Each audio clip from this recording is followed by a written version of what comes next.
안녕하십니까. 안녕하십니까. 반갑습니다. 예, 저희가 드디어 기나긴 시간을 거쳐서 공정하다는 착각을 끝냈고, 예, 이제 새로운 책을 저희가 소개하는 시간을 또 가질 텐데요. 예, 이번에는 이제 Think Again이라는 책을 저희가 선정을 해서 같이 이야기를 나눠보는 시간을 가지도록 하겠습니다. 시작에 앞서 저희 이제 시청자가 한 명이 생겨가지고, 예, 저희 뒤에 앉아있는 분이 이제 이 영상을 직접 시청하려고, 예, 와서 지금 제 뒤에 앉아 있습니다. 인사하시죠. 안녕하세요. 황준호 팀장하고 너무 닮은 꼴이야. 어떻게 된 거예요? 예, 뭐, 약간 좀 강제적인 것도 있는데요. 제 아들입니다. 어쨌든 뭐, 그러니까 제가 책을 애들한테도 계속 보라고 하는데 사실 이 볼 수 있는 환경이나 이런 게 쉽지 않아서 또 스마트폰 뭐 이런 거 유튜브 영상 뭐 이런 거에 빠져 있으니까 책을 보라고 해도 잘 안 보는데 그래도 또 이런 기회 통해서 책을 볼 수 있는 기회를 마련하고자 제가 좀 사실 억지로 좀 데리고 왔습니다. 예. 그러면 일단 이제 싱크 어게인 시작을 하겠는데요. 요 표지부터 좀 독특하죠. 예. 이게 성냥인데 불꽃이 이렇게 일어났는데 이게 불꽃이 아니라 이거 물꽃이라고 해야 되나요? 요 파란색으로 이렇게 물 표시가 되어 있고 그래서 되게 좀 참신하다라는 생각이 들었습니다. 예. 그리고 사실은 이제 저 책에서 하면 항상 요 뒤편을 보는데 요 뒤편에 보면 이 책을 거의 뭐 한마디로 요약한 문구가 있더라고요. 오랫동안 당연하게 여겨왔던 가정을 의심하라. 아는 것이 힘이라면 모른다는 사실을 아는 것은 지혜다. 이거 마치 옛날 공자님 말씀하신 것 같은 그런 느낌인데 어쨌든 저도 뭐 다 읽어봤는데 내용은 상당히 좋고요. 예. 이제 코로나 시대인데 또 포스트 코로나 이후에 이제 어떻게 될 것인가에 대해서 해안도 좀 있고 해서 예, 여러분들한테 좀 권하고 싶습니다. 일단 그리고 또 저자에 대해서 좀 잠깐 설명을 드리자면 이 저자가 이제 애덤 그랜트 낯이 익으신 분들도 있으실 텐데 뭐 없으신 분들도 계실 거고 그 예전에 이 기브 앤 테이크 기억하실는지 모르겠는데 이 기브 앤 테이크라는 책을 쓰신 분이죠. 그래서 이분이 와튼 스쿨의 조직 심리학 교수님이고 최연소 종신 교수님까지 됐다는 예, 그 이력을 가지고 계시더라고요. 예. 그래서 어쨌든 뭐 잠깐 이 책에 대해서 뭐 표지야 뭐 한마디 요약줄 그리고 저자에 대해 잠깐 소개를 드렸는데요. 일단 그럼 시작을 본격적으로 시작하기 앞서서 저자가 이 책을 왜 썼고 이 책이 또 어떠한 구조로 이루어졌는지 잠깐 좀 교수님들의 설명을 듣고 시작하도록 하겠습니다. 네, 부탁 좀 드리겠습니다. 김별 교수 하시죠. 예, 뭐 이거 시작할 때 우리도 Think Again 새로 해보기로 했잖아요. 그러니까 맞습니다. 예. 여태까지 이제 한 두 권 저 휴먼카인드 했던 거하고 공정하다는 착각은 우리가 굉장히 어렵게 예, 왔다 갔다 하면서 전개했는데 또 이제 독자의 말씀들이 좀 읽은 사람이나 안 읽은 사람이나 읽은 사람한테는 좀 더 심화 학습의 기회를 주고 안 읽은 사람에게는 좀 읽고 싶다는 생각을 갖게 하고 그리고 이것저것 다 해본 사람들한테는 정말 메타인지 메타 사고를 할 수 있도록 그런 세 박자가 동시에 됐으면 좋겠다 뭐 이런 이야기를 들었어요. 그래서 다른 분은 어떻게 생각하시는지 우리 전개 방식에 대해서 한번 잠시 짚고 넘어가는 게 좋겠습니다. 글쎄 그 세 마리 토끼를 다 잡아달라고 얘기한 사람은 우리를 신으로 보는 건지 잘 모르겠습니다. 근데 뭐 하여튼 고객은 왕이기 때문에 보는 분들의 편의를 위해서 최대한 그렇게 노력을 하도록 동의합니다. 예. 그 챕터 바이 챕터로 가면 어떨까요? 좀 그렇게 하면은 안 읽고도 좀 따라올 수 있지 않을까 그렇게 생각합니다. 예, 그러면 뭐 이번 책 Think Again에 대해서는 이제 그렇게 한번 가보죠. 해가지고 그렇습니다. 예, 네. 붉은 글자로 쓰였던 거 그 개념 위주로 가면은 그 개념만 갖고도 이제 저희가 토론할 거리는 엄청나게 많아질 것 같습니다. 좀 더 상세하게 한번 짚고 넘어가는 그런 계기를 가지죠. 예, 예, 알겠습니다. 그럼 뭐 일단 그렇게 하시기로 하고요. 예, 일단 이 책의 구조 그리고 저자의 주장을 간략하게 좀 소개를 좀 부탁드리겠습니다. 예. 이 책의 이제 전체적인 이제 생각은 뭐 다시 한번 생각해 보자 하는 거예요. 예, 다시 한번 생각해 보자는 거는 여태까지 우리가 믿고 살아왔던 게 정말 사실일까?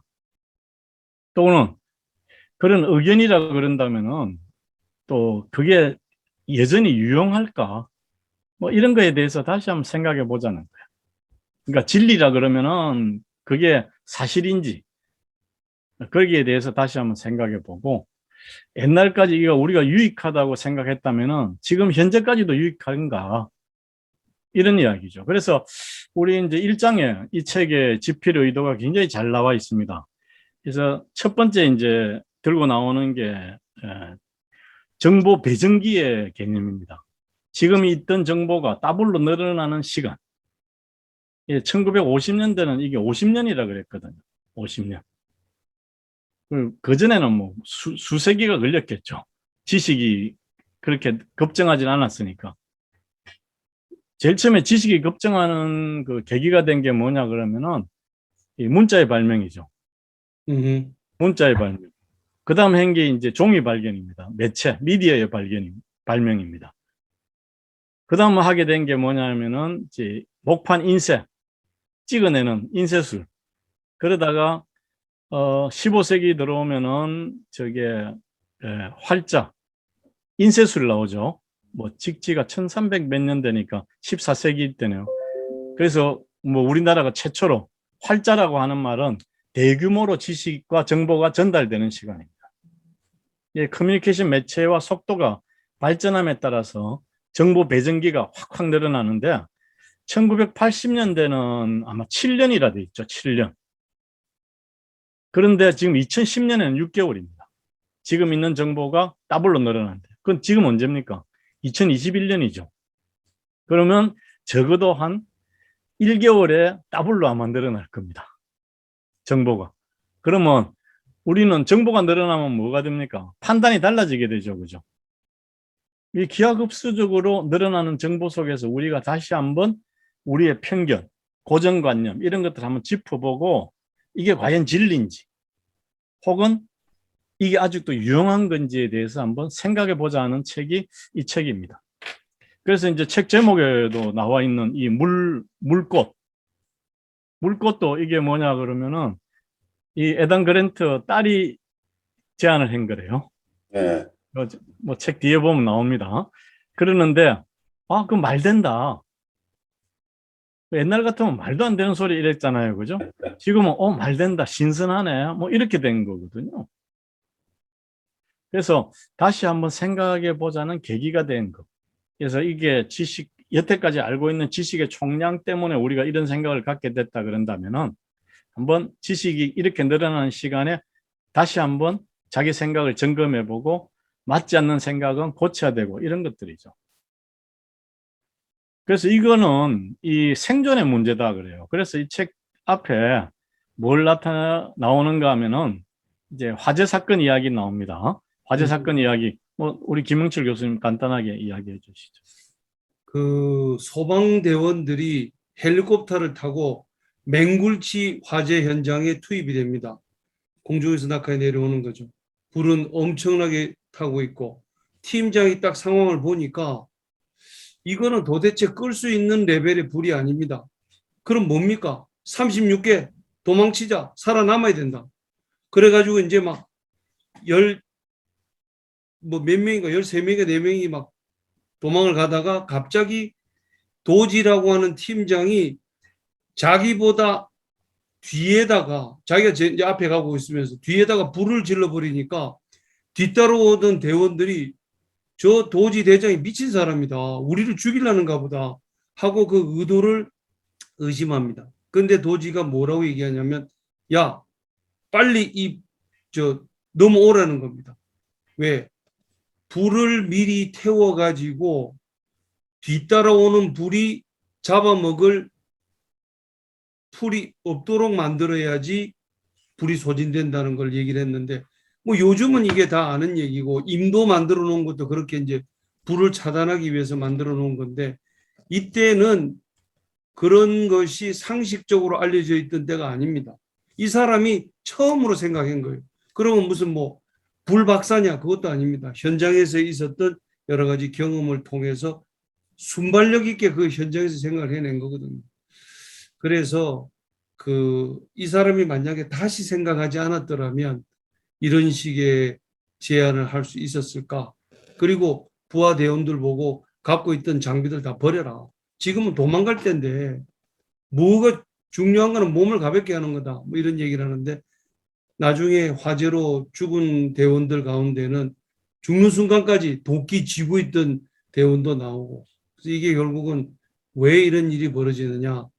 자기의 정체성, 도끼와 여러 가지 소방 장비는 소방대원으로서 자기 정체성과 관계되는 것을 다시 생각해 보는 것을 거부하는 거죠, 사람들이.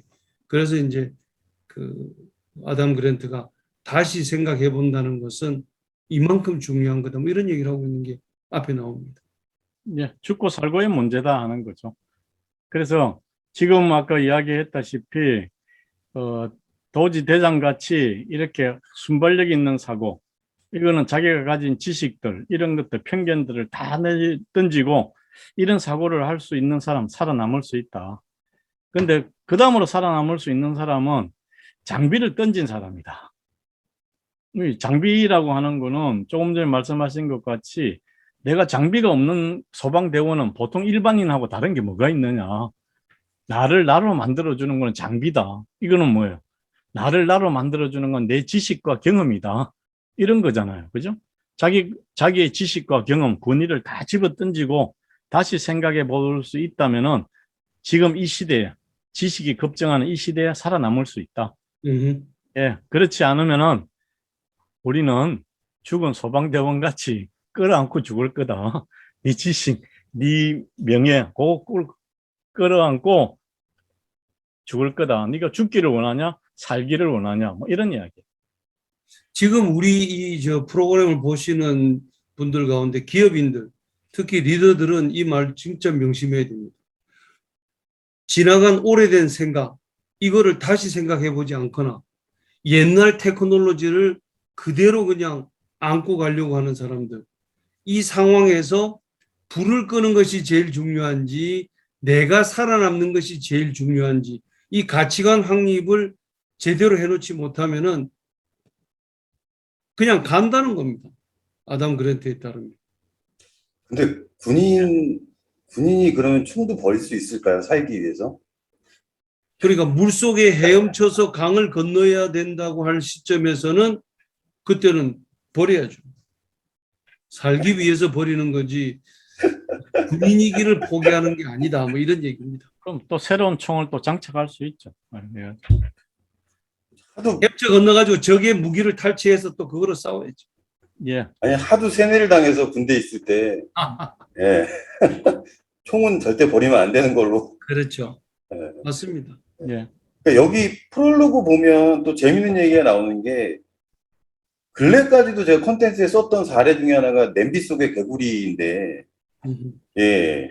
우리 휴먼카인드 할 때도 사실 잘못된 그 사회 심리학 그 실험들, 예. 그 생각이 나더라고요. 그래서, 이 개구리도 잘못된 건가? 우리가 알고 있는 게 잘못된 건가? 김대 교수님도 강의하실 때 이거 되게 많이 사례로 활용하신 적 있으시죠? 예, 깜짝 놀랐어요. 제가 86년도에 이 동경에 이제 인재 학술 대회를 가서 그때 제가 들었던 게 호렌소하고 이거 냄비 속 개구리 이야기입니다. 그때 내가 정말 무릎을 쳤거든요. 야, 정말 옳고 옳은 이야기다. 그러니까 어떻게 돼요? 아니, 권위 있는 데서 발표를 했고 또 내가 들어도 옳고 인지적으로. 그래서 제가 검증하지 않고 개구리를 안 넣어보고 실험을 안 해보고 이거 사실이겠구나 하고 내가 그냥 퍼날랐어요. 지금 좋은 말로 이야기하면 퍼날랐는데 야, 이거 머리를 한 방 맞은 기분이니까.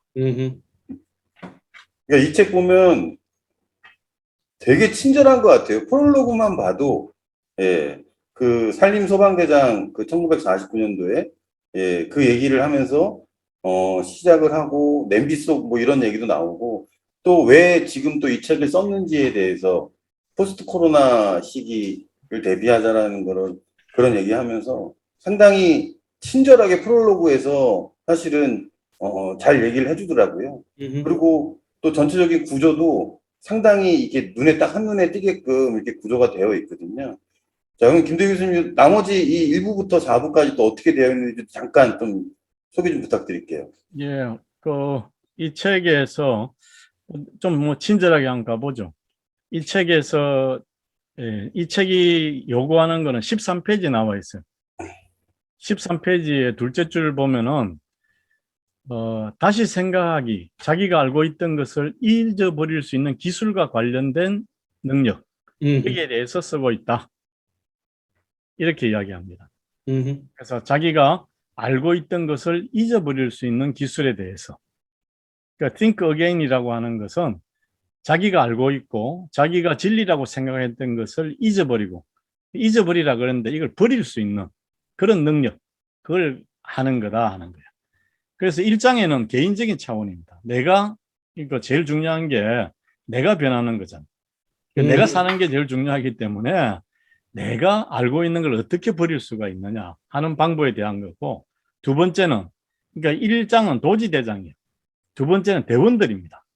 도지대장이 대원들한테 그렇게 이야기를 했는데도 불구하고 대원들은 안 따랐다는 거예요. 왜 사람들은 안 따르느냐, 그리고 왜 죽었느냐, 그걸 갖다 분석한 겁니다. 그러면 그 사람들 죽지 않게 만드는 능력이 도지한테 있었다면은 지도 살고 대원들도 살 수 있었을 거 아니냐 하는 거예요. 지금 현대경영 마찬가지죠. 해가지고 현대경영은 뭐 성과를 내는데 그 CEO 혼자 내는 거 아니잖아요.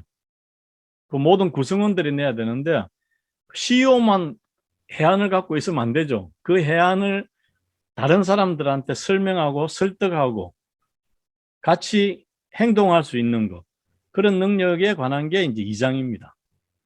그 다음에 3장은 자기가 잘 만들었다, 이게 틀림없다, 이런 안에 대해서도 다시 한번 생각해보는 그런 거, 이게 사회적 학습 능력에 대해서도 이야기를 하고 있죠. 그 다음에 이제 4장에 대해서는 이제 행동 방식들, 결론들, 이런 것들에 대해서 이야기합니다. 그래서 제일 이제 기초가 되는 게 1장을 상세하게 읽으면은 2장, 3장 이런 것들이 쭉 같이 넘어가는 것 같고, 이 아담 그랜트가 이 후크를 굉장히 잘 썼어요. 이 맹글리 화재에서 지금 이야기하고자 하는 것들을 전부 다 썼거든요. 그래서 이제 프롤로그를 자세히 읽고 이제 책을 읽기 시작하고, 이 책 읽는 방법입니다. 이 책을 1장 다 읽고 나서 프롤로그 1장에 관해서 쓴 걸 다시 한번 읽어봐요. 그 부분만.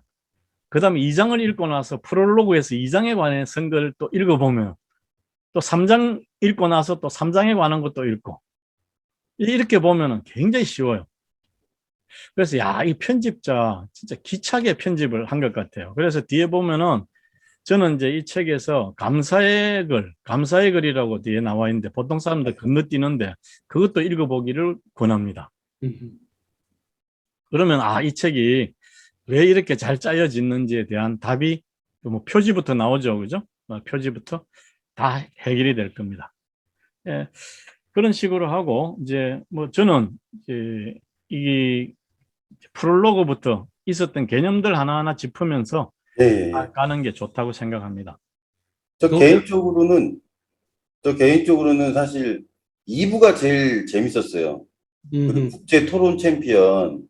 이게 사실은 요즘에 AI 하면서 뭐 알파고가 사실 바둑에서 인간도 이기고 뭐 골프부터 해서 뭐 5만 가지 다양한 분야에서 인간을 이기는 AI 모습이 사실은 되게 많이 비춰졌잖아요, 최근에. 예. 근데 이거 보고 좀 속이 좀 시원한 면도 있더라고요.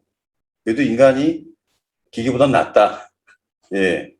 그래서 어쨌든 뭐 제 개인적으로 사실 2부의 그 국제 토론 그 챔피언 부분이 제일 재밌었고요. 예, 일단 뭐 이건 제 개인적인 의견이었습니다. 근데 그러면 그 부분도 네. 이제 조금 더 나아가 생각하면은 요 책에 있는 이제 메커니즘을 넣으면 이제 AI가 더 이길 수 있어요. 음흠. 그러면 안 되는 거 아니에요?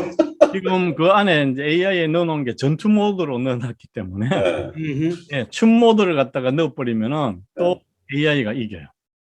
아, 그리고 우선 판정하는 판정관들이 사람이지 않습니까?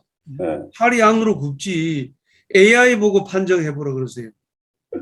그러면 AI가 이겼다고, 데브라가 이겼다고 또 AI 판정관들이 할는지도 모르죠. 히라시가 졌다 그럴지도 모르죠. 자, 그러면 저희가 전체적인 구조까지는 이제 살펴봤는데요. 예, 이 책 같은 경우에는 이제 심리학 용어들이 상당히 많이 나옵니다. 그래서 프롤로그부터, 이 심리학 용어들로 이제 계속 도배가 되는데, 최초 직감의 오류부터 이제 나오기 시작하는 것 같아요. 그래서 네. 프롤로그에서부터 나왔던 이런 개념적인 부분들을 짚고, 예, 넘어가야 될 것 같습니다. 오늘 상당히 좀 친절하게, 예, 싱커게임 진행이 되는데요. 일단, 이 프롤로그부터 하나하나 좀 살펴보면서 넘어가도록 하시죠. 예. 일단 프롤로그부터, 예, 그 심리학 용어들, 요런 부분들 좀 설명을 좀 부탁드릴게요. 예. 예, 제 첫 번째 나오는 개념이죠. 이제 이 책에서 첫 번째 나오는 개념이 13페이지 밑에서 다섯 번째 줄에 나오는 네. 최초 직감의 오류입니다. 그 first instinct fallacy라 그래가지고 요게 이제 무슨 이야기인가 하니까 이게 처음 잘 모르고 찍은 거는 틀릴 확률이 많다는 거죠. 음흠. 예, 우리 김영철 교수님 뭐 경험 한번 이야기해 보시죠. 아니, 나는 학교 다닐 때 시험 치면은 처음에 썼던 답을 뒤에 고치면 이게 꼭 틀리는 거예요. 예. 그래서 내 마음속으로 야, 이거 나 다시는 내 최초 직관을 믿자. 뭐 이렇게 굳게 마음을 먹었는데 여기는 뭐 반대다. 근데 물론 반대라는 게 이제 통계상 얘기겠죠. 예. 항상 고치면 맞는다. 그런 얘기는 아닐 거고. 내가 뭐 불운했던 것 같습니다. 예, 지금 그 말씀 있잖아요. 네. 직관을 믿자 그런 그 말씀이 그 생각에 관한 생각. 음흠. 예. 데니얼 사람- kahneman 얘기하시는. 예, 카누먼이 이제 그 처음으로 노벨 경제학상을 수상한 심리학자거든요. 음흠. 예, 그 사람이 자기 이 강연에 와가지고 지금 그 말씀을 그대로 한 겁니다. 아, 내가 틀렸다는 걸 발견하고 굉장히 기뻤다. 음흠. 사람들 되게 직관에 대해서 믿고 있는데, 음. 예, 그래서 내가 틀렸다는 걸 발견하고 되게 기뻤다는 말이 이제 이 책에 나오는데 그 이야기를 합니다. 예, 그렇죠. 카누만한테 자기가 인정받았다 이런 이야기거든요. 3장에 나오는 얘기죠. 예, 예, 음흠. 그런 이야기입니다. 그 다음에 또 뭐 인지적 게으름. 예, 두 번째가 이제 그럼에도 불구하고 이 연구 결과는 고치면 맞을 확률이 많다는 거예요. 음흠. 그런데도 이걸 가르쳐 줬는데도 불구하고 사람들은 안 고치더라는 거예요. 지금 김영철 교수님 같이. 음흠. 왜 안 고치느냐 그러니까 그게 이제 두 번째 나오는 개념입니다. 정신적 구두쇠. 멘탈 마이즈라는 개념이죠. 예, 멘탈 마이즈라고 하는 거는 새로운 걸 붙잡고 쩔쩔매는 것보다 기존 의견이나 생각에 안주하는 손쉬운 쪽을 선택한다는 거예요. 이것도 이제 케이스 바이 케이스겠죠. 자기하고 별 상관없을 때 그런 겁니다. 그래서 정치적 견해 뭐 이런 것들에 대해서 이래도 되고 저래도 되는 것들은 굳이 뭐 생각할 필요 있냐? 어렵게 생각하지 말고 뭐 내가 이게 정답이 있는 것도 아니니까 내가 알고 있는 걸 그냥 밀어붙여. 뭐 이런 생각을 갖는다는 이야기죠. 그리고 변화가 심하지 않던 시절 때는 뭐 늘 그렇게 생각해 오는 것이 또 자기의 에너지를 세이브하는 방법이었겠죠. 옛날에는. 맞죠? 예. 지금은 진짜 비슷한 게 현상 유지 편향이라고 하지 않나요? 예, 그렇죠. 그래서 이제 이걸 갖다가 이제 좀 더 설명하는 개념이 15페이지에 있어요. 집착하고 얼어붙기. 음흠. 예. 이 지식이나 견해 때는 기존의 것을 고집하는 경향이 있다. 이걸 갖다 seizing and freezing이라고 그래요.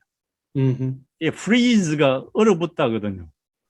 그러니까 이게 미국에 가면은 저 뭐야 경찰이 freeze 이러죠, 그죠? 꼼짝 마. 이게 freeze입니다. freeze. hold up your hand 뭐 이러는 게 freeze가 이제 꼼짝 말아 안 움직인다는 거죠. 안 움직이고 이런 겁니다.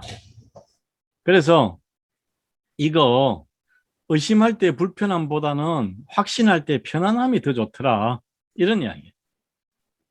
이제 이게 이제 세 번째 나오는 개념이고, 그 다음에 이 16페이지 나오는 게, 요게 이제 2장에 관한 이야기들인데, 16페이지 이제 별표 3개 있는 거 위에 보면은, 일단 받아들이고 나면 이야기의 진실성을 굳이 의심하려 들지 않는다. 요게 이제 우리 아까 이야기했던 제 케이스로서는 냄비 속 개구리입니다. 일단 오케이 되고 나면은 내가 한번 실험해 봐야 되는데, 솔직히 이게 남 앞에서 강의하려고 그러면 검증돼야 되거든요. 검증돼야 되는데, 이거 실제 한번 내가 넣어봤으면 아니던데, 이렇게 이야기가 나오는데, 이거 지금 한 사람은 한 수천만 명 되는 것 같아요. 이 이야기를 실현하려는 사람들. 팩트 체크에 다 걸린 거죠. 에단 그랜트가 팩트 체크 한 거죠. 이 사람들을. 요즘 개구리 실험 그렇게 하면 동물 학대에 해당됩니다. 예.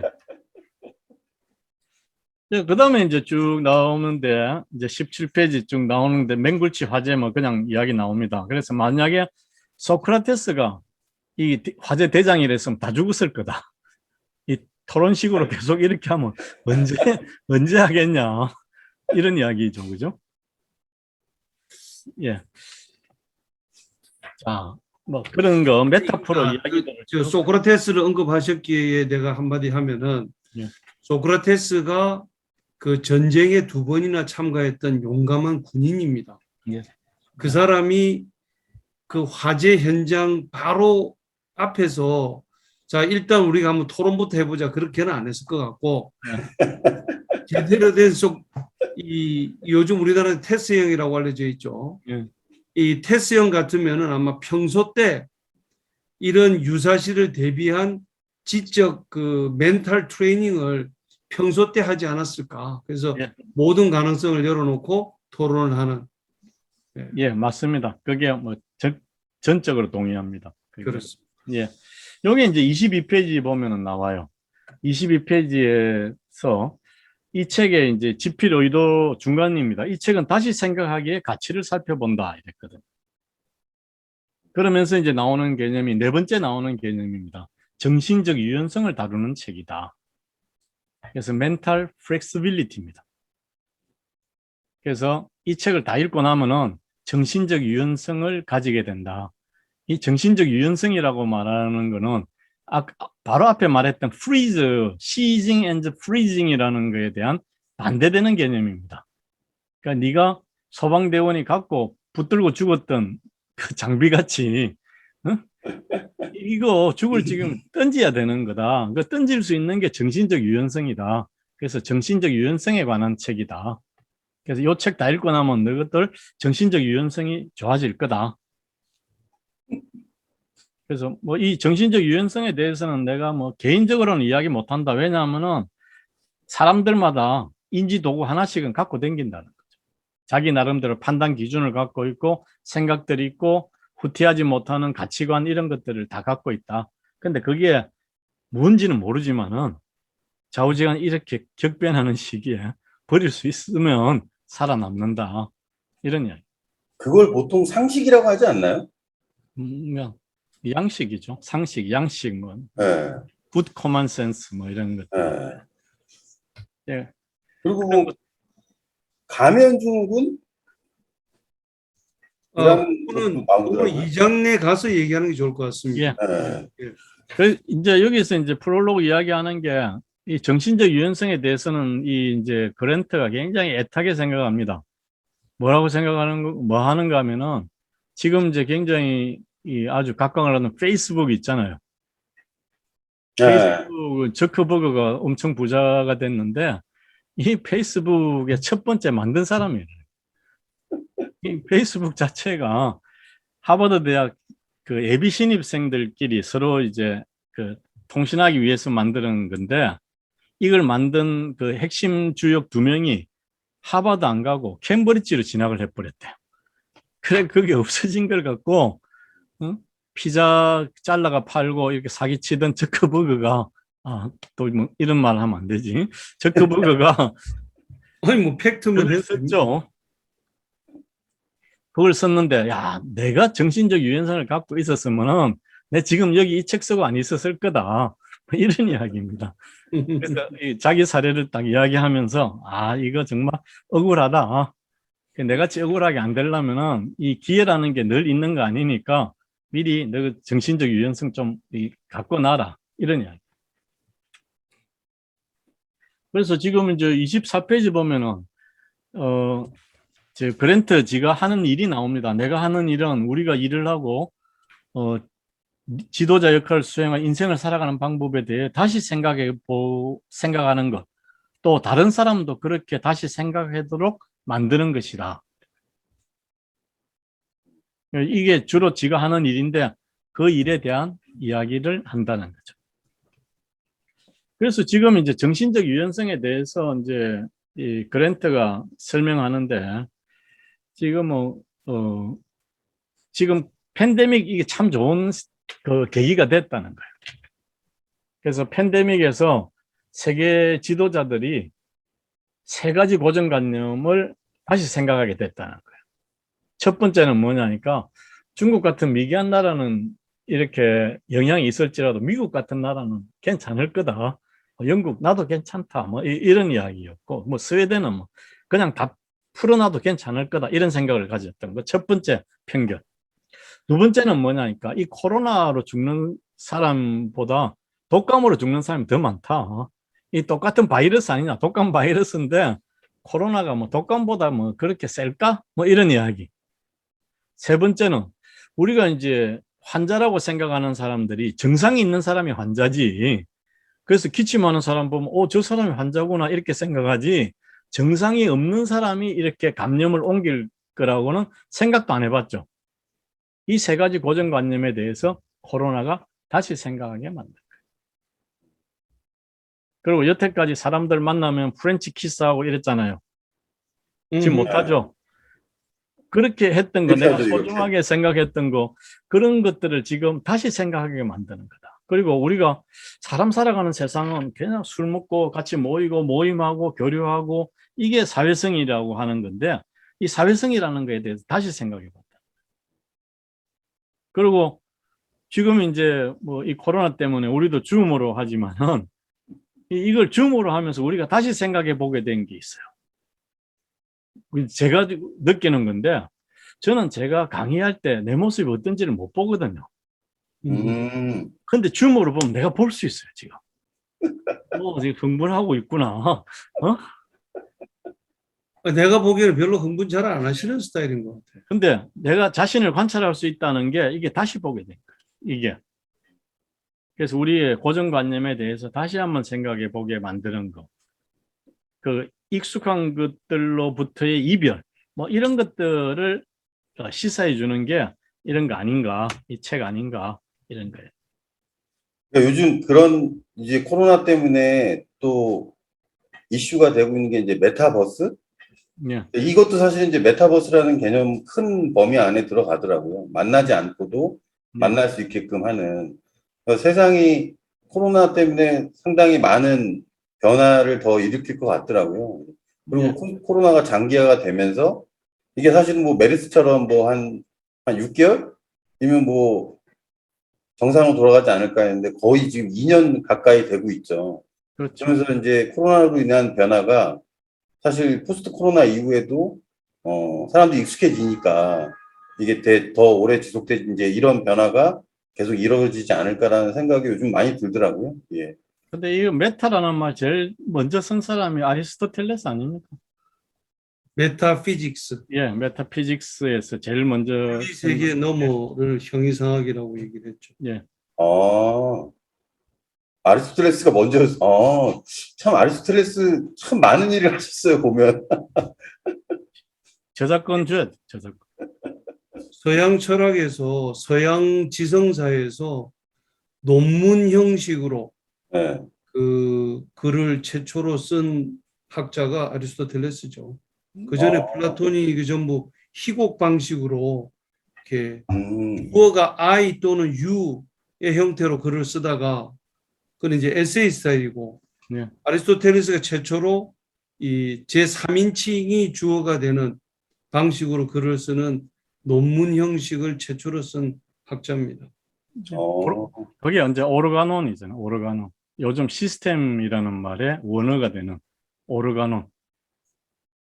자, 체계란. 죄송하지만 여기서 끊고요, 이제. 또, 이 지식의 항연이 또 시작되면 예. 2시간, 3시간 갑니다. 그 다음에 이제 26페이지 나오는 이야기가 이 지금 저항과 분열의 시대야. 이 시대의 근원이 어디에서 오느냐 하는 거예요. 이게 이제 자기가 가졌던 고정관념 이런 것들을 못 버리는 거예요. KKK라든지 뭐 이런 것들, 인종차별 이런 것들이 오게 되는 각계의 그런 것들이 이제 점점 드러나고 이게 옳지 않다는 이야기가 나오게 되는 게 지금 다시 생각하기가 시작되는 시점이다. 그 다음에 이제 5번째 나오는 이제 개념이 가면증후군입니다. 26페이지 맨 밑에 나오는 예. 가면증후군. 이 가면증후군을 그냥 이해하면은, 그냥 듣기로는, 문자 뜻으로는 어떻게 느껴요? 우리 시청자한테 물어보. 가면증후군. 어떤 말로 이해가 돼요? 가면증후군이라는 말. 느낌이 어때요? 아, 이게 자신을 확신하지 못하는 음, 증상인 이- 것 같습니다. 음. 자신을 의심하는 거. 네. 가면을 썼다, 뭐 이런 거 보면은 우리가 좀 이상하게 생각하죠. 근데 가면증후군이라는 말은 이게 아주 겸손한 걸 이야기합니다. 자기 능력을 갖다가 언더에스티메이트 하는 거예요. 왜냐니까 다른 사람은 내보고 야, 너 이제 대통령 나가라. 어? 대통령 나가도 된다. 이렇게 이야기하는데 나는 나를 안다는 거죠. 이건 사람들이 날 잘못 보고 있어. 내가 껍데기로 보여주고 있는 이 모습만 보고 대통령 나가라 그러고 그 깜이라 그러는데 깜냥이 안 된다는 거예요. 스스로 깜냥이 안 된다는 사고. 이게 가면증후군입니다. 본인을 과소평가한다? 아니, 다른 사람은 분명히 그런 그 자질을 보고 대통령 나가라 그랬는데 자기 자신은 스스로를 잘 안다는 거죠. 나는 스스로 깜냥이 안 된다. 니네들이 몰라서 그렇다. 그래서 자기 자신을 진짜 과소평가하는 거.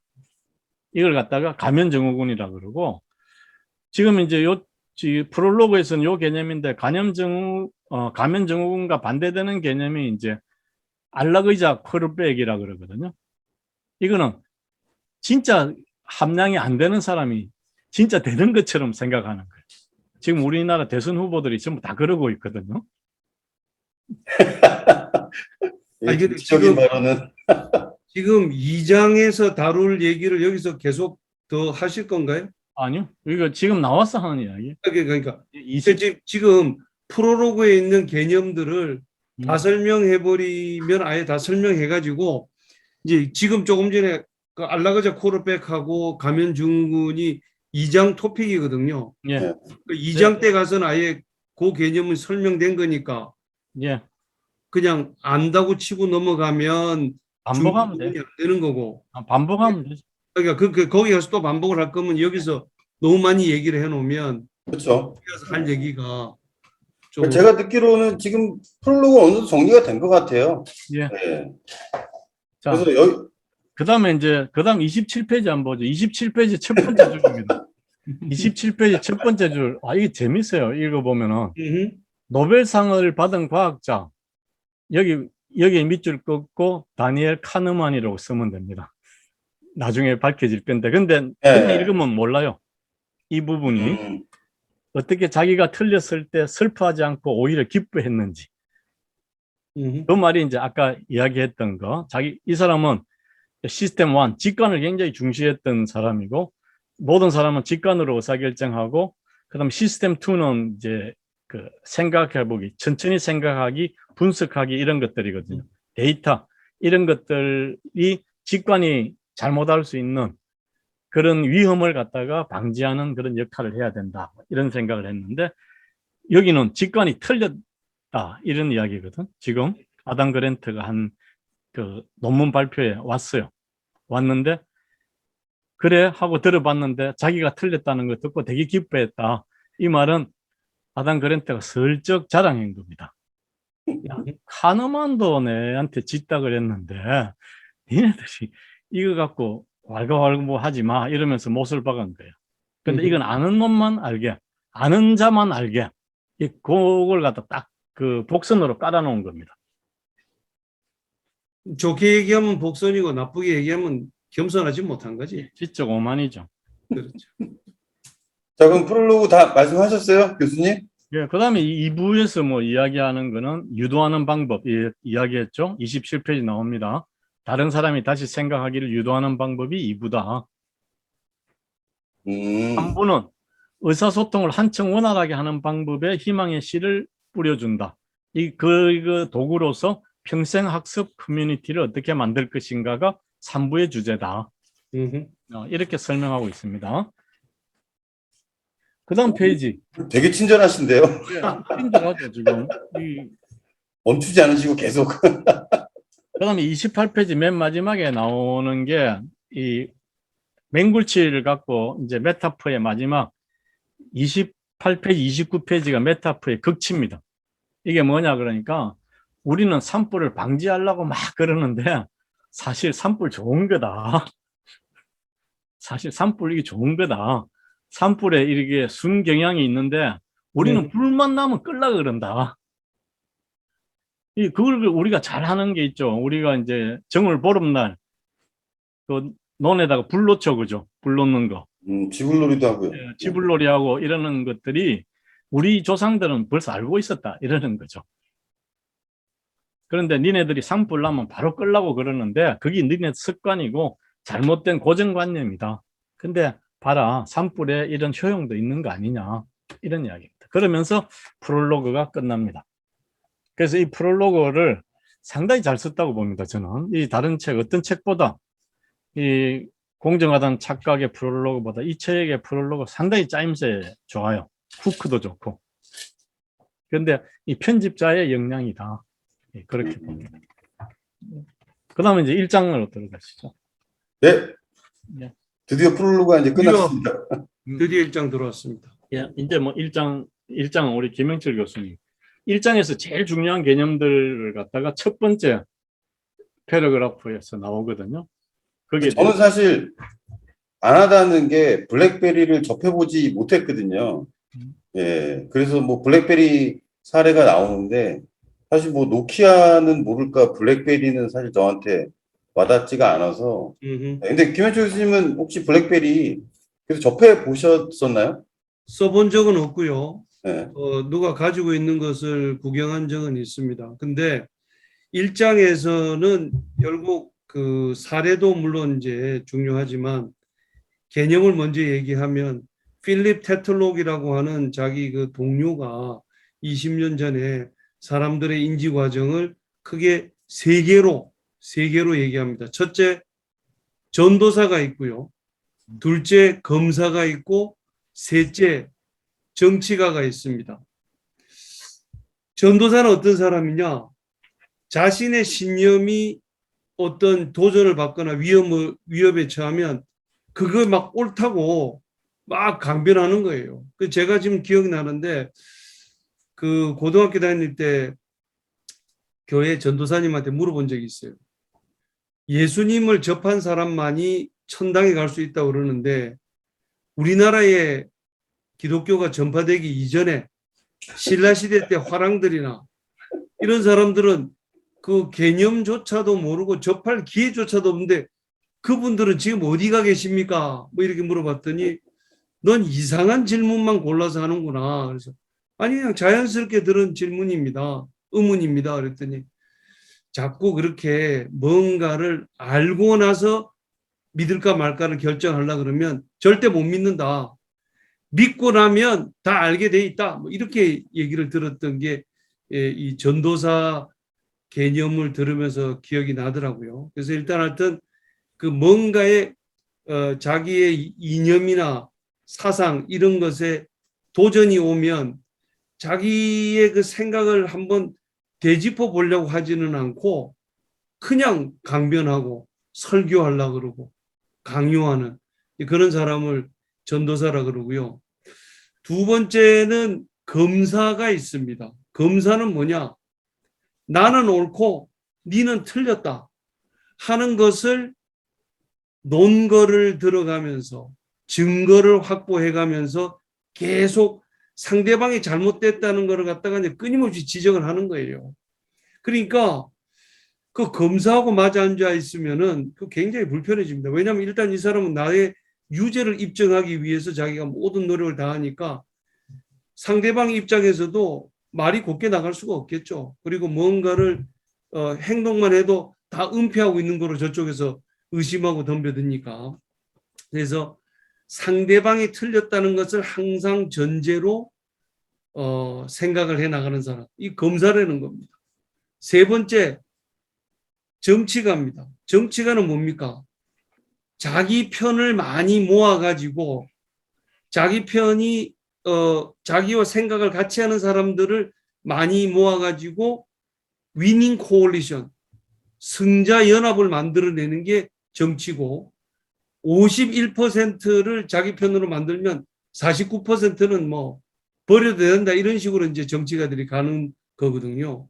그러니까 그 언론 조작을 한다든지 뭐 그 정치 공작을 한다든지 감언 이설을 한다든지 지키지도 못할 공약을 내세운다든지 이런 게 전부 그 정치가의 모드에 들어가 있다라고 이제 필립 테툴록이 얘기를 했고 아담 그랜트는 바로 이제 그런 식으로 하는 것이 우리가 정말 내 생각이 옳은가? 다른 사람이 나한테 대해서 비판하는 것을 나는 겸허하게 수용할 것인가? 진리는 어떻게 접근할 수 있는 것인가? 뭐 이렇게 생각하는 게 아니라 그냥 뭐 공격만 하고 방어만 하고 어떻게 그냥 뒤집어 씌우려고만 하는 여기에서 탈피해야 된다. 그게 바로 과학자 모드로 들어가야 된다라고 이제 얘기를 하는 건데 과학자 모드는 결국 자기가 늘 옳은 것이 아니라 자기는 틀릴 수도 있다라고 하는 겸허한 마음 자세, 그래서 오픈 마인드를 가지고 그게 이제 기업으로 얘기하면 오픈 이노베이션이 되겠죠. NIH 신드롬, not invented here. 이 우리 내부에서 생각되어지지 않은 외부의 생각은 전부 다 그 거부하고 물리치고 이런 식으로 가는 게 결국은 그 조직을 쪼그라들게 만들고 변화와 혁신에 동참하지 못하게 만드는 그런 걸 우리가 이제 오픈 이노베이션이라고 얘기하듯이 마찬가지로 열린 사고를 해야 된다는 거죠. 그리고 열린 사고라는 게 핵심은 개방성 그리고 자기가 틀릴 수도 있다라고 하는 그 가능성, 무오류성을 주장하지 않는 교황은 무오류성을 주장 이제는 뭐 더 이상 하는지 안 하는지 잘 모르겠습니다만은 교황이 하는 얘기는 하나님을 대신해서 하는 얘기이기 때문에 절대 틀릴 수가 없다. 이거는 이제 그야말로 그 과학 이 아담 그랜트가 얘기하는 과학자 모드하고 정반대의 편에 가 서 있는 그런 경우가 되겠죠. 근데 과학자 모드가 구체적으로 어떤 식으로 진행되는지는 우리 또 김도열 교수가 한 말씀 또 해주실 거 기대합니다. 예, 여기에 이제 전도사, 검사, 정치인 이거는 이제 전부 다 이제 형식 논리에 들어가는 거죠. 그러니까 보면은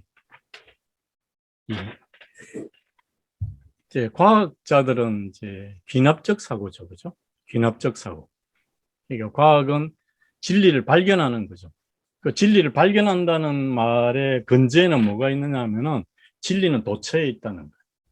그래서 우리가 방법론을 찾아서 이렇게 회의하면서 접근하면은 아는 게 많아질 수가 있다 하는 건데 지금 앞에서 이제 전도사, 검사, 뭐 정치, 그 인듀시블 하는 사람들은 인덕션 하는 사람들은 뭐냐니까 진리는 존재하고 있다.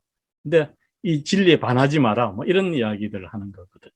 그래서 고정관념 같은 것들을 이야기하는데 그래서 과학적 사고에서 제일 먼저 가는 게 가설과 검증입니다. 가설이라고 하는 것은 진리일 수도 있는 생각이거든요. 가설과 검증 방법에서 우리가 이제 5단계 검증법, 뭐 7단계 검증법 하는데, 그 첫 번째, 내가 검증하고 싶은 가설을 세웁니다. 그걸 영가설이라 그러죠. 영가설. 그래서 예를 들어서 뭐 이런 걸 한번 세워보죠. 우리나라 고등학교 3학년이 9시간 자면은 떨어진다. 이런 가설을 세웠다. 그러면 이제 반대되는 대립가설은 뭡니까? 9시간 자고도 걸린 사람이 있더라. 이렇게 이야기하는 거죠. 지금 대학 입시 얘기하는 거죠. 예. 있더라 하는 거죠. 이걸 갖다가 대립가설이라 그럽니다. 대립가설. 9시간 넘어 자고도 걸린 사람이 많던데, 그러니까 첫 번째가 이제 영가설을 세우고 두 번째가 대립가설을 세우는 겁니다. 세 번째가 뭐냐 그러면 100명 중에 몇 명이 걸렸을 때 이 가설을 갖다가 폐기할 거냐 이렇게 보는 겁니다. 그래서 100명 중에 5명, 100명 중에 1명이 돼도 폐기하자. 이게 99%, 3시그마죠. 그 다음에 2시그마가 이제 95%입니다. 여기 이제 분산을 따지는데 1시그마가 68%죠. 그래서 보통 이제 99%는 이제 백신 같은 거 굉장히 중요한 거, 이런 걸 때 99%의 신뢰도. 그 다음에 이제 다음은 이제 95% 신뢰도. 일반적 제너럴 텐던시는 68% 신뢰도. 그 신뢰도로 구간을 정합니다. 그래서 요게 100명 중에 그러면 5명만 안 돼도, 그러니까 9시간 잔 사람 중에 100명 중에 5명만 합격해도 이 가설을 폐기하자.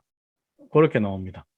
그 다음에 이제 테스팅 스태티스틱스라 해가지고 통계 방법을 한번 찾아보자. 그래서 전수조사 해가지고 뭘로 돌릴 거냐. 통계 기법을 정합니다. 그리고 리젝션 에리어를 정하죠. 그래가지고 이제 전체 데이터를 전부 모아요. 데이터 모아가지고 전체 분포도를 그려보고, 여기에 들어갔는데 딱 보니까 100명 중에 4명 반이더라, 비율이. 그러면 요 안에 리젝션 에리어가 아니다. 그러면 오케이. 한국 사람들 고등학교 9시간 자면 떨어진다라는 가설을 맞다고 검증하자. 근데 틀릴 수 있는 거는 있다. 레벨 오브 에스티메이션에서 error of estimation. 그러니까 오차 범위 안에서 요 정도는 틀린다는 거는 각오하자. 이렇게 나오는 거죠. 그래서 이게 이제 과학자의 모드입니다. 그래서 의사들이 과학자거든요. 그래서 제가 죽습니까? 삽니까? 이러면은 살 확률이 얼마입니다. 생존할 확률이 얼마입니다. 담배를 이렇게 피우면 다른 사람에 비해서 암에 걸릴 확률이 10배가 많습니다. 이런 식으로 이야기하거든요. 이거는 뭐에 의하느냐니까 논문들이 쭉 나와 있다는 거죠. 지금 논문들이 쭉 나와 있다. 그래서 지금 우리가 이야기하는 논문, 전도사, 검사, 정치인도 논문에서 나온 연구 결과거든요. 그럼 그걸 갖다 우리가 차용해서 쓰는 것들이죠. 이렇게 하는 것들이 이제 과학자의 모드입니다. 그 영국 철학자 중에 존 스튜어트 밀이라는 사람이 있습니다. 이 사람이 제안한 진리를 발견하는 방법에 뭐가 있냐면, 무엇이 맞다라고 바로 찝는 것보다는 무엇이 틀렸다라고 하는 것을 하나 둘 제거해 나가면서 여전히 틀렸다고 증명하지 못한 것, 그게 현재로는 잠정적으로 맞다라고 추정되는 거죠. 그래서 이걸 뭐 제거법이라고 그렇게 얘기를 하는데, 그 다음에 또 뭐 falsification 해서 이제 반증될 수 없는 그런 가설을 우리가 과학적인 진리라고 불러야 되지 않겠는가. 칼 포퍼가 한 방식이고, 이런 것들이 다 이제 귀납적인 방식으로 접근해 가는데, 제가 재밌는 일화가 하나가 뭐냐면, 여기 칙센트 미하이 얘기가 나옵니다. 시카고 대학교 심리학 교수했던 양반인데, 이 양반이 이 인지적 유연성이라는 얘기를 하면서 그러니까 좌파적 사고를 하다가 우파적 사고를 하는, 이렇게 그냥 극단에서 극단으로 옮겨갈 수 있는 사람이야말로 과학적 태도를 가지고 있는 사람이다. 우리가 잘 알고 있잖아요.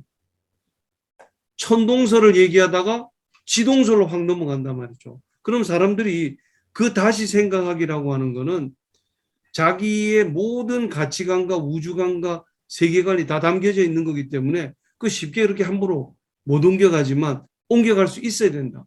그 옮겨갈 수 있는 것이야말로 유연한 것이고 자기가 틀렸다고 하는 가능성을 인정하는 정도가 아니라 자기가 틀린 것을 증명하기 위해서 열심히 찾아다니라는 얘기를 합니다. 이게 그냥 열린 마인드가 아니고 활발하게 열린 마음을 가져라.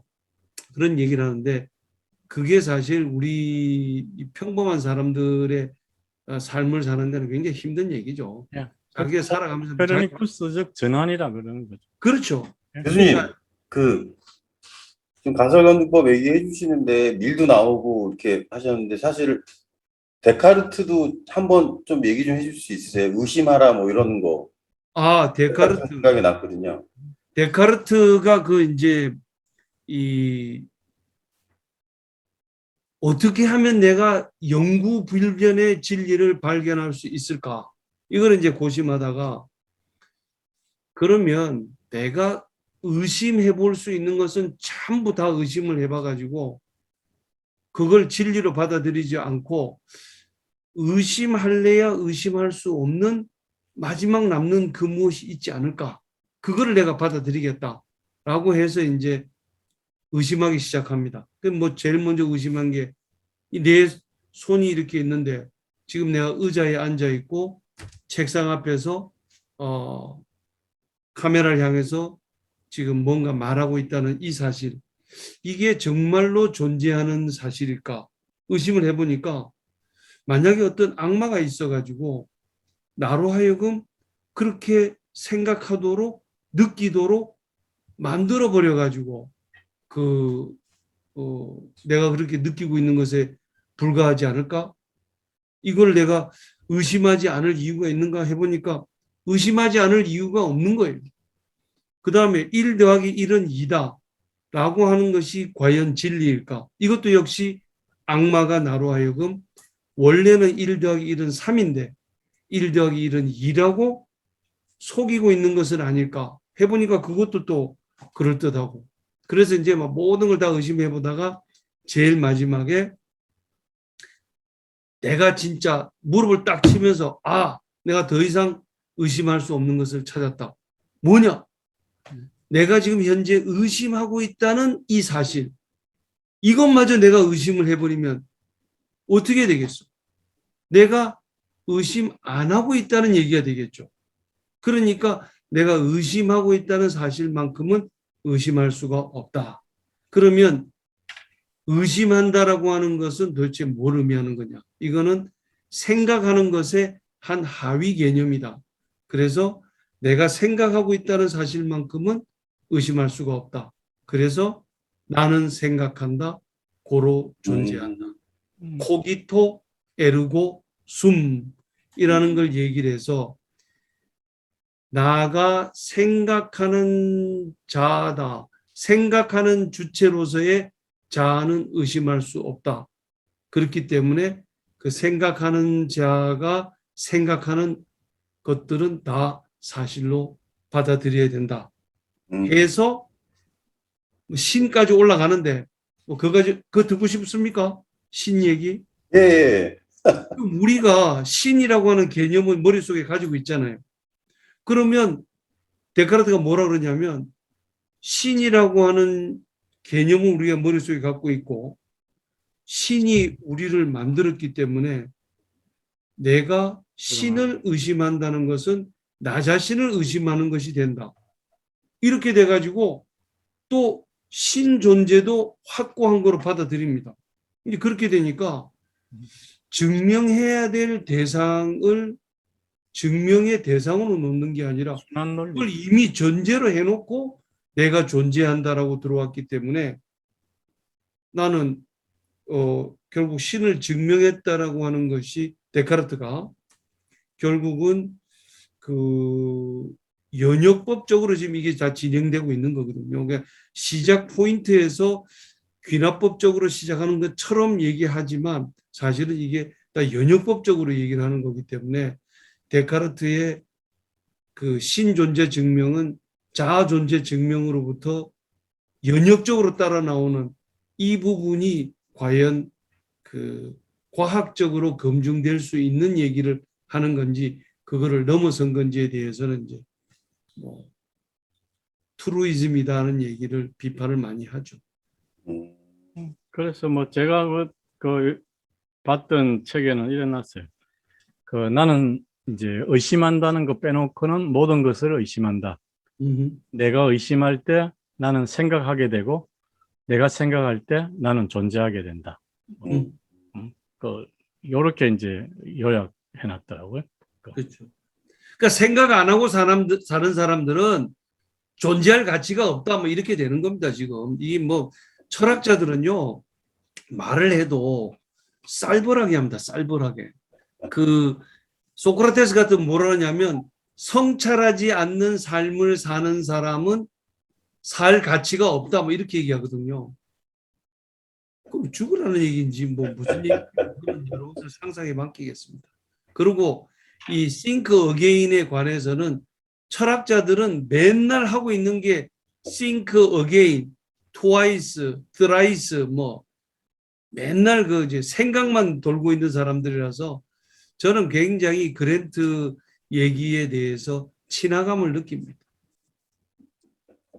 예. 그래서 이제 첫 번째 1장 첫 번째 대문 형식도 이제 마찬가지예요. 이 저기 프롤로그 형식하고 비슷하게 블랙베리 사례를 갖고 와가지고 1장에서 말하고자 하는 이야기들을 쫙 풀고 있어요. 이 블랙베리 굉장히 유명한 거예요. 이게 황 팀장이 잘 모르는 거는 우리도 잘 모르는 게 뭐냐면 한국에서는 블랙베리 CEO들만 갖고 있어요. 음, 이메일 하는데 많이 썼죠. 예, 이메일 보낼 때 그러니까 지금같이 이제 PC가 휴대폰 안으로 들어오지 않았던 시기 그런 시기에 움직이면서 지시할 수 있고 뭐 그 휴대폰 안에 이메일을 갖고 온 게 블랙베리입니다. 그게 블랙베리 혁명이거든요. 그래가지고 블랙베리가 우리나라에도 그 외국인 회사 CEO들은 전부 블랙베리 갖고 있었어요. 그 휴대폰 2개들 들고 다니는데 하나는 블랙베리야. 미국 아이들도 마찬가지예요. 모토로라 하나 들고 다니고 블랙베리 하나 꼭 들고 다녔습니다. CEO급들한테는.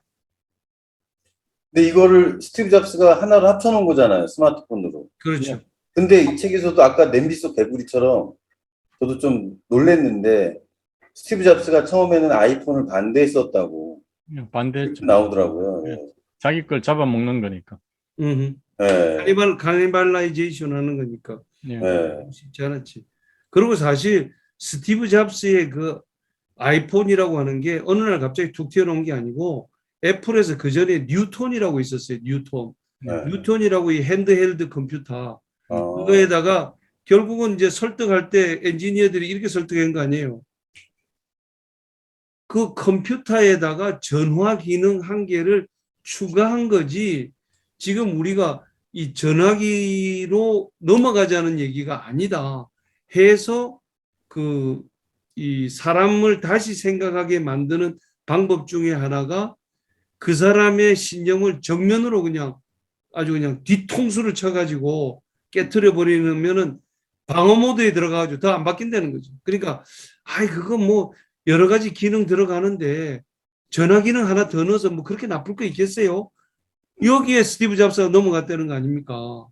그러니까 이 다른 사람을 다시 생각하게 만드는 좋은 방법인 것 같아요. 네. 그런 거는. 다시 생각을 안 했기 때문에 처음에 이제 성공 요인도 다시 생각하게. 그러니까 지금 이제 그 블랙베리가 성공했던 성공 요인이 뭔가 그러면은 이제 이메일을 휴대폰에 갖고 온 거거든. 다시 생각해가지고. 그러면 또다시 생각해야 되는데 안 하더라는 거야. 거기에 뭐냐니까 이거 장비 안고 죽은 그 소방대원이 됐다는 거죠. 그래서 블랙베리가 실패가 2009년도는 마켓 쉐어가 50%였대. 근데 2014년에는 1%가 돼버렸어. 근데 여기에서 또 복선이 하나가 있어요. 마이크 라자리디스라는 사람이 얼마나 뛰어난 사람인가, 얼마나 똑똑한 사람인가를 또 이야기를 해요. 음. 똑똑한 사람일수록 지 생각을 안 바꾼다는 이야기. 그래가 망했다는 이야기. 똑똑한 그렇죠. 사람이 그렇게 유연한 게 아니다. 이런 이야기들을 지금 이 사례를 갖고 뒤에 설명할 거를 전부 다 풀고 있습니다. 음. 이게 예. 지식의 저주 뭐 그런 얘기도 나오죠. 예. 음. 그 똑똑한 사람이 더 이 생각을 안 바꿔서 실패하는 이유가 뭐냐면 똑똑하다는 거는 패턴 인식이 굉장히 빠르다는 거예요. 근데 그 패턴 인식을 빨리 남보다 빨리 해갖고는 딱 고착화 시켜놓고 그 패턴 가지고 모든 거를 다 보려고 하니까.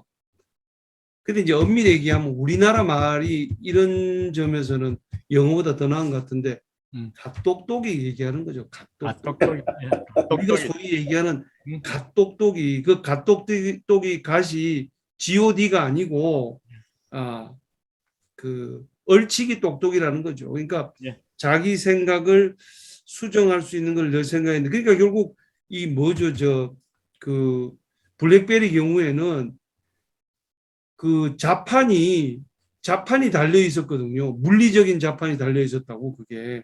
타치가 근데 굉장히 좋았어. 스마트폰 나와가지고 물리적인 자판이 아니고 화면 스크린 터치 자판으로 세상이 바뀌었는데도 계속 라자리디스가 얘기하는 거는 내가 이게 이카루스 덫에 빠진 거지. 내가 성공했던 것이 그 자판 때문에 성공했는데 사람들은 여전히 자판을 원한다. 적어도 우리 카스터머들은 원한다. 내가 한때 세상의 50%를 지배했던 그 블랙베리를 만든 사람인데 그러니까 거기에 빠져가지고 안 되는 거죠. 그 저기 뭐야 이 디스플레이 시장도 마찬가지예요. PDP하고 LCD하고 치열하게 붙고 있는데 결국은 세상이 LCD 세상으로 넘어가는데 제일 마지막까지 PDP를 고집한 플래스마를 고집한 회사가 있습니다. 파나소닉. 네? 파나소닉. 파나소닉. 음. 파나소닉, 마스시다 파나소닉이 왜 끝까지 지고 있었느냐? 그걸 자기네가 세계 최초로 PDP를 상용화하는데 성공했고 그 개발 주역 엔지니어가 당시에 파나소닉의 부회장으로 있었습니다. CTO로. 그러니까 회의를 열어가지고 야 이거 저 LCD하고 PDP가 앞으로 어떻게 될 것 같으냐? 라는 질문을 던지면 예, 무조건 PDP입니다. 이렇게 답을 하는 거예요. 거기서 세상이 지금 LCD로 넘어가는 것 같습니다. 전력 소비도 덜하고 뭐 화면 이 색깔도 선명하고 그 너무 눈부시지 않아? 그런 거 생각 못했네요. PDP가 색깔이 좀 더 은은하고 눈에 피로감을 덜 주네요. 그러니까 PDP지. 막판까지 파나소닉이 PDP 하는 바람에 삼성하고 LG가 그냥 그 샤프는 어차피 중소기업이니까 그냥 꺾고 넘어서서 세계를 제패하는데 왔다. 이게 전부 다 똑똑한 사람들이 더 많이 실패하는 사례들입니다. 여기 보시면 아인슈타인이 양자혁명 반대했다고 여기 나오는데 여기 책에서 짤막하게 나오는데 저는 그 데이비드 보더니스라고 과학 쪽 그 책 잘 쓰는 분이 있거든요. 근데 그분이 쓴 E는 mc제곱이라는 책을 읽어보면 사실 이것 때문에 아인슈타인이 말년에는 되게 좀 안 좋았거든요.